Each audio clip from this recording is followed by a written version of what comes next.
Karur government medical കോളേജിലാണ് ഉള്ളത്. ഇവിടെ പോസ്റ്റ്മോർട്ടം ഏതാണ്ട് പൂർത്തിയായിട്ടുണ്ട്. അല്പസമയം മുൻപ് 35 പേരുടെ പോസ്റ്റ്മോർട്ടം പൂർത്തിയായിരുന്നു. ആകെ 39 പേരാണ് മരിച്ചത്.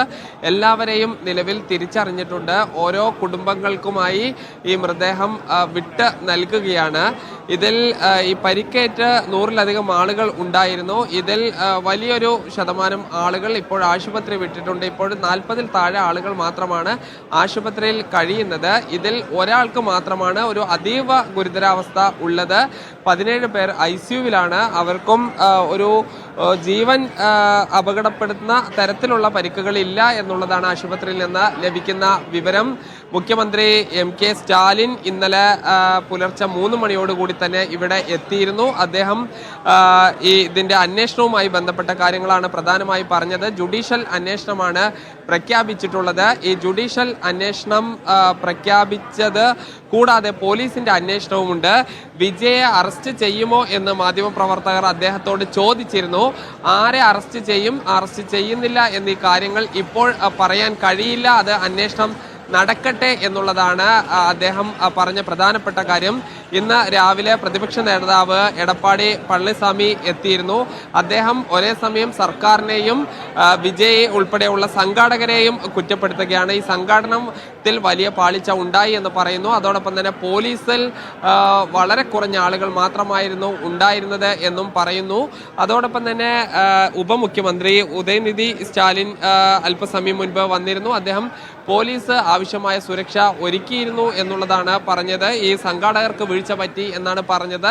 നമ്മൾ ഈ അപകട സ്ഥലം സന്ദർശിച്ചിരുന്നു. അത് ഒരു മൈതാനമല്ല, 10,000 ആളുകൾക്കുള്ള ഒരു അനുമതിയാണ് അവിടെ നൽകിയിരുന്നത്. പക്ഷെ അതൊരു 10,000 പോയിട്ട് 2,500 ആളുകൾക്ക് പോലും ഈ നിൽക്കാൻ കഴിയുന്ന ഒരു സ്ഥലമല്ല. 2 റോഡിന്റെ വശങ്ങളാണ്. ആ വശങ്ങളിലായി ആളുകൾ നിൽക്കുന്നു. ഇത് ഈ 10,000-കണക്കിന് മനുഷ്യരാണ് അങ്ങോട്ട് ഒഴുകിയെത്തിയത്. അതിൽ അവിടെയുള്ള ആളുകൾ പറഞ്ഞത്, മലയാളികൾ ഉൾപ്പെടെയുള്ള ആളുകൾ ആ സമീപത്ത് ജോലി ചെയ്ത് ജീവിക്കുന്നുണ്ട്.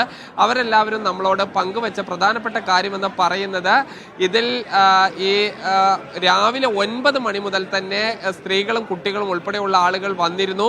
6:30-ക്ക് ശേഷമാണ് ഈ വിജയ് അവിടെ എത്തുന്നത്. അദ്ദേഹം ഈ കാരവനിൽ നിന്ന് സാധാരണ മുകളിൽ കയറി കൈവീശിക്കൊണ്ടാണ് വരാറുള്ളത്. ഇന്നലെ പക്ഷേ ആ വാഹനം നിർത്തുന്നതിന് തൊട്ട് മുൻപ് മാത്രമാണ് അദ്ദേഹം മുകളിലേക്ക് കയറുന്നത്. അതുകൊണ്ട് തന്നെ ഈ പുറകിൽ നിന്നുള്ള ആളുകൾ പോലും ഇദ്ദേഹത്തെ കാണാനായി വലിയ തോതിൽ തിക്കും തിരക്കും കൂട്ടുന്ന ഒരു സാഹചര്യം ഉണ്ടായി.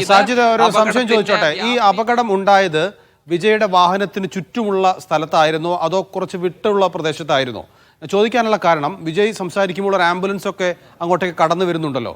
അപ്പം മറ്റൊരിടത്ത് അപകടം ഉണ്ടായ ശേഷം ആളുകളെ കൊണ്ടുപോകാൻ വന്ന ആംബുലൻസ് ആണോ അതോ ഈ ഇദ്ദേഹത്തിന്റെ വാഹനത്തിന് ചുറ്റും ആണോ ഈ അപകടം ഉണ്ടായിരിക്കുന്നത്?